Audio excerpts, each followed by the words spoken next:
word that you'll hear after me will be that our pastor, Pastor E.B. Thomas. God bless you, Pastor Thomas. Good. Hey, Reverend Stanley. And hey, all those who on the Zoom line and the phone line. It is good to see everybody tonight. I'm glad, again, as we come on the very precipice of our church anniversary, all of us excited. I got a chance to see so many of y'all today. I hate more of y'all didn't come to conference, but it's okay. But I will give y'all a heads up. We announced today at our church conference that the church, the mortgage on St. Peter Missionary Baptist Church has been paid off in full. And so we're mighty grateful for having done that in this season. As I shared with so many others, we owed quite a bit of money in the beginning, but God saw fit to alleviate that debt. And it was through the power of God and the faith of God's people. So I'm grateful for that. I see Deacon Evans in the background waving, praise the Lord. I praise the Lord too for all he has done.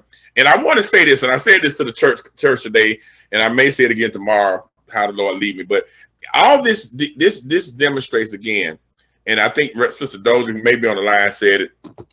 Sister Gibbs said as well, as we trust God and we do what God calls us to do, God's going to take care of us. He never fails. If we miss out on God's blessing, it wasn't because God messed up or moved. It was because we messed up and moved. And so as we trust God, we'll watch and find out all the great things that God will do, not just in the church. See, God did in the church to show us so that we can experience His power in our lives. And so I'm grateful. I so hope those of you can come tomorrow, come. If you can't, definitely tune in. But try to come if you can. We're going to be safe. But we want to have a good time in the Lord tomorrow. We're going to have a special service. I'm sorry. We're going to have a morning service and an afternoon service, and in between service, before we eat, we're going to do our mortgage release. We got a bunch of balloons, and we're going to attach little tiny mortgages to them, Reverend Stanley, and we're going to release them into the air. And the balloons say, "Won't God do it?" on one side, and on the other side, they say, "Our best is yet to come." And so, y'all, as a matter of fact, let me show y'all the T-shirt. If you come early enough tomorrow, you can get one of these. We got enough for some more people. It says our best is yet to come. It says you ain't seen nothing yet. And that is our theme for tomorrow. So come on and get your shirt. And then we can celebrate the Lord on tomorrow. I might preach in this shirt tomorrow. I'm so excited. And so I'm very excited about what God has done. And I just expect God to do great things in the life of St. Peter and then in the life of each of us as Christians. Let me hit another verse tonight. Turn to the 20th Psalm tonight. We have had a chance to look at a few verses of scripture. And each of these scriptures, I pray, are showing us or giving us understanding as it relates to God's capabilities in our lives. That's what I'm praying. I'm praying that these verses remind us again of the great power of God and remind us the necessity of trusting in God. Tonight's verse is going to remind us the need to call on God. So last few nights we've been in the Psalms, we've been in 2 Chronicles, and each of these verses, in one way or another, have given us context as to the steps we must take in order that we may experience the fullness of God in our lives. If y'all would, let me just read a couple of them to you. In the 2 Chronicles, we read, "But as for you, be strong and do not give up, for your word." That's what the prophet Azariah told Asa, the king of Judah, because God gave him that message and told him, "I know you're coming off a big victory, but don't let up. Keep abiding with me and keep seeking me, and you will find me, and you'll experience the rewards I have for you." We also studied the other night in the book of Jeremiah. Jeremiah said to the nation, "But blessed is the one who trusts in the Lord, whose confidence in him." And so we're told to abide in the Lord, to seek the Lord. And then we're also told to trust in the Lord and have confidence in him. And then likewise, we have studied another verse I think that was significant to us in the book of Psalms. It says, "Take delight in the Lord, and he would give you the desires of your heart." So if I could write these down, Sister Thomas, I know here tonight, is she? Sister Evans, can you jot this down for me? As it comes fresh to him, I like to get it on somebody's paper. I can't write fast though. So here's what we're told to do: be strong and do not give up. That's what we're told to do as Christians in order to experience what God has next. We're also told to take delight in the Lord. So we got to be strong, don't give up, delight in the Lord, and then also we're instructed to trust in the Lord and have confidence in him. So there's 6 things we got to do. That ain't much, is it? That ain't much to get the presence of God and the power of God in your life. And so tonight we're in the 20th Psalm. And I want to read, I'm going to begin reading in verse 1. I'm going to read a few verses, but I want to focus on one particular verse that I think would give us clarity. So in the 20th Psalm, here's what we read. I'm going to read 5 verses, and then we're going to take time and break them down, okay? Verse 20 Psalm, verse 1 says, "The Lord hear thee in the day of trouble. The name of the God of Jacob defend thee. Send thee help from the sanctuary and strengthen thee out of Zion. Remember all thy offerings and accept all thy burnt sacrifice." Verse 4 says, "Grant thee according to thine own heart and fulfill all thy counsel." Verse 5 says, "We rejoice in thy salvation, and in the name of our God we will set up our banners. The Lord fulfill all thy petitions." And again, this verse right here, these verses right here are written by David, the psalmist. And David wrote them, interesting enough, as he was about to go to battle. As a matter of fact, these verses were more or less a conversation that David recorded between the people of Israel and David. Now, let me put this in context. So the people of Israel were about to go to battle with one of the enemies around them.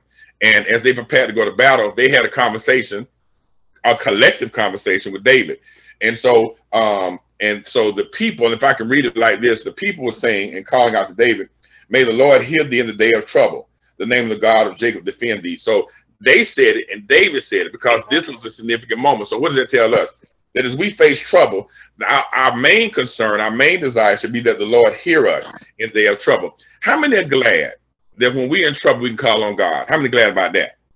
And then how many glad that when we're in trouble and we call on God, that we can depend on God, not just to be knowledgeable about our situation, but God will defend us, protect us, take care of us in our situation. I remember one time I had a friend of mine, a frat brother of mine, actually. We were in college, and this is before I was a preacher, just so y'all know. I was in trouble. Somebody was trying to fight me, and I called my friend and said, "Hey, man, these guys are trying to fight me." He said, "Okay," and he hung up the phone. So after the whole situation was over, I called him back. I said, "What happened?" He said, "I thought you just wanted to let me know." I said, "You thought I was calling to let you know that somebody about to fight me just so you be in the loop?" I said, "No, man, I thought you could come over here and help me."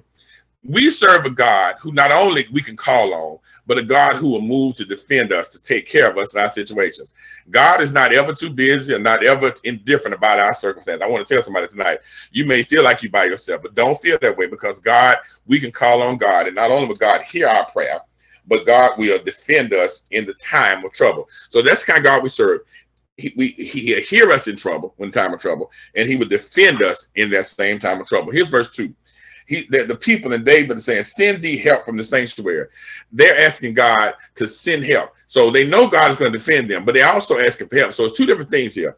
Defend is to protect, but help is to get out of the situation. See, it's one thing if God said, "I will defend you," but the help is, "God, get me out of this." How many of us been in a situation where we just wanted to get out and God brought us out? There are countless number of people who may have been illness, addiction, or trouble, whatever the situation is, that cried out to God and said, "God, not only defend me, but help me get out of this." And so the psalmist here is saying, "God, we need your help, and we need your strength. We need your help to help us, and the strength, and your strength." So let me see if I can do these three things. Defend is to protect. Help is to get out of the situation. And strength, can I talk about strength? Is that we never get in that situation again. That's what God will do. He will defend, he will help, and he will strengthen us. How many of us can look back over our lives and realize there were situations we were in, and not only did God protect us from getting hurt, but then God brought us out of that situation. And then not only he bring us out of that situation, he then strengthened us so we wouldn't find ourselves back in that situation. Does anybody know what I'm talking about? Is that just me? There's some places we've been where God brought us out of, and then God strengthened us so that we had to go back into that situation. And I'm saying thanks be to God. Thanks be to God that he's not only able to protect or defend, but he's also able to help, and he's also able to strengthen us. That's what the psalmist is calling for. So as we go into this in our next phase of life, wherever that phase is, all of us may be in different places, but always remember that as it was said today, our help comes. Deacon Thomas said this: as we keep our eyes on the hills from which cometh our help comes from the Lord, and not just a general help. Our help is God defending us, God strengthening us, and God helping us. That's what he's letting us know. Now, I like verses 3, because here's what verse 3 says. He says, "Remember all thy offerings." So the psalmist and the people are crying out to God. God, we in a tough situation. We need your defense. We need your protection. We need your help. We need your strength. But God, we're asking that you would just remember. Now, the question might be, why would they want God to remember their offerings and accept thy burnt sacrifice? Well, what they're saying in essence is that they're crying out to God for these things. They're saying, "God, don't forget us, because we've done this. We have obeyed you. We have served you. I've never told a story, y'all. I'm gonna go ahead and tell one story tonight. A couple of friends of mine were talking about, you always want to help somebody. You always want to do this and this, that, and third. And I didn't say that for a long time. And they said, why don't you just stop helping people? And I said, well, the Lord told me that when he tell me to do something, I do it. And they said, well, how does it benefit you? And I just had to stop. I looked at them in the face. I said, I'm here, aren't I? They were like, yeah, you here? Well, what they got to do with it? I said, I believe that when you obey God and do what he says to do, God will keep you. And I said, y'all do remember I was sick a little while ago? And they said, never mind. They said, never mind. I was saying that I believe that when we trust God and obey God, even if it don't nobody make sense to nobody else, sometimes it don't make sense to nobody else. But when we do what God says do, God's able to do what? Protect us, strengthen us, and bring us out. And so while I may not have prayed this exact prayer, I'm grateful that God allowed me to be obedient to him, gave me the strength to be obedient to him, gave me his words so I could follow him so that I could qualify. I want to say that word, qualify for his help, his strength, and his protection. I want somebody to know that right there. Just do what God says do, and God is able to do all those things, and he does it, and particularly as he is able, as we are able to trust him. See, a lot of times if you don't trust God, you'll be in the wrong place and can't get what he wants. But if you trust God, God is then he can work on you where you are when you where he wants you to be. How about that right there? When you're where God wants you to be, he can work on you right there. And trusting him and obeying him and being diligent to him. While we might not have to go to the altar and do sacrifice, we got a sacrifice of praise to give. We got a sacrifice of service to give. When you do, and that's why I want to tell people, don't do nothing for me. Don't serve the Lord for me. Serve the Lord for who? For the Lord. Because he alone is able to strengthen. I can't strengthen you. I can't help you. What I can do is point you. And point you to doing that which God has called us to do. Let me hit one more verse here before we get to our main text.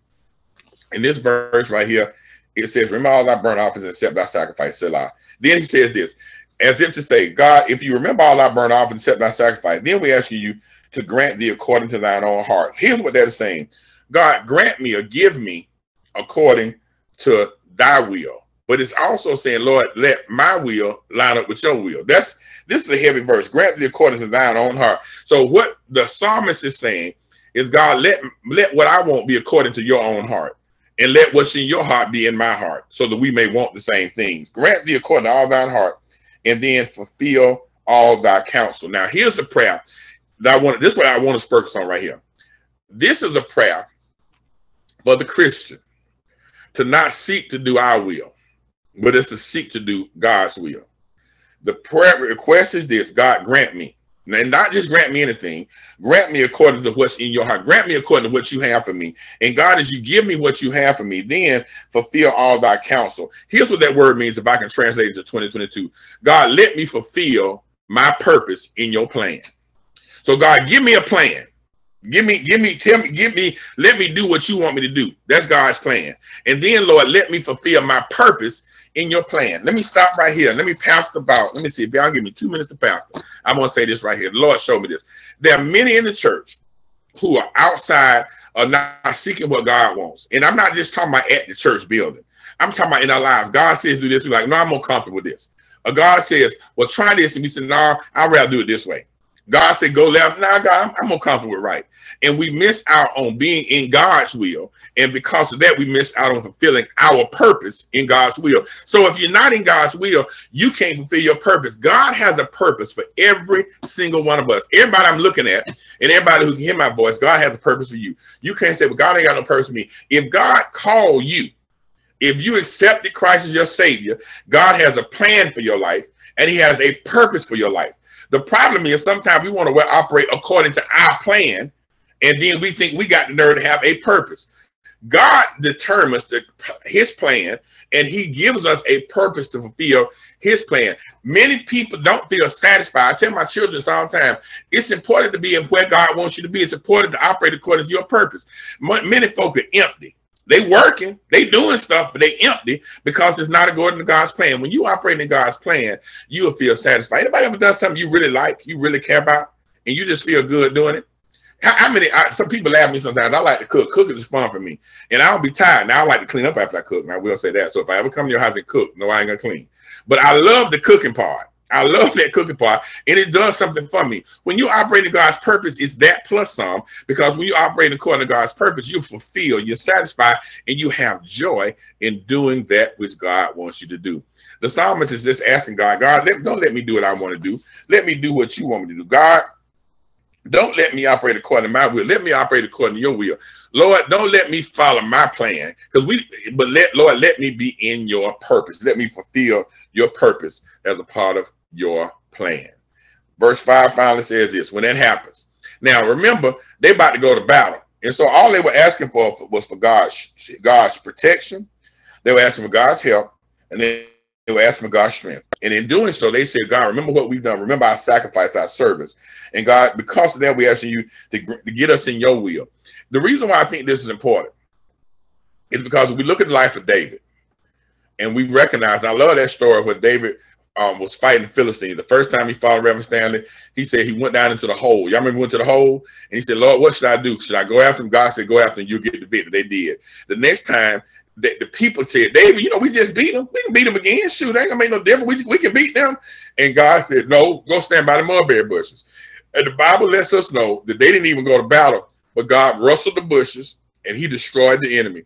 That was because David sought to be in God's will, and God fulfilled David's purpose in his will because he was standing right where God wanted him to do. In other words, David saw God move and his purpose was to be in the mulberry bush. His purpose that time wasn't to go to battle. God does great things when we're in his will and operating according to his purpose. That's why he asked that question.